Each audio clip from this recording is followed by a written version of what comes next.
Gunfire in the Caribbean, a speedboat, dark waters, and suddenly bullets flying. Welcome to TimesXP. Sadly, 4 people are dead and 6 others are injured, and now 2 old rivals are staring at each other again.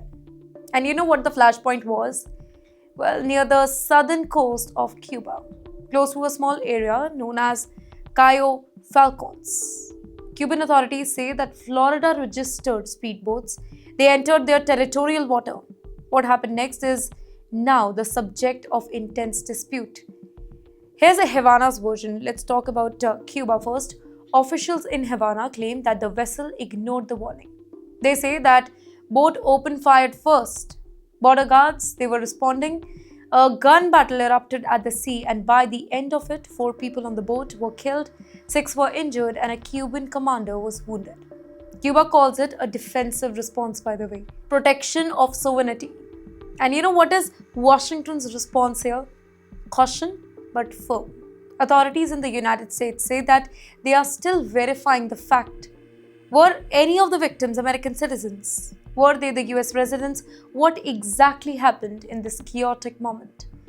Well, the investigation is still ongoing, but the political temperature is already rising. The warning begins. Marco Rubio, he spoke out. If Americans were harmed, he warned the US would respond appropriately, not emotionally, not loudly, but unmistakably serious.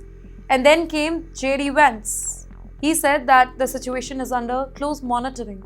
Every detail is being reviewed, every option is being considered.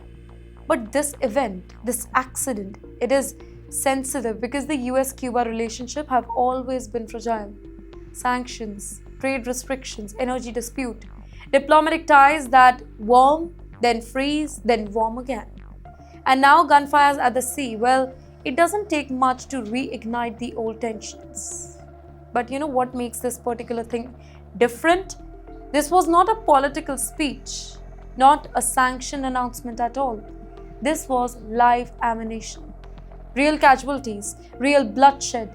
When deaths occur, the room of diplomacy, it shrinks. The question that is now echoing across the Caribbean is that, was this a smuggling attempt that gone wrong? Was the boat deliberately entering the Cuban waters? Did somebody really miscalculate distance and the warnings here? Or maybe, just maybe, did panic escalated the situation that could have been contained? Well, right now, both the sides are investigating and both the sides are watching each other very carefully.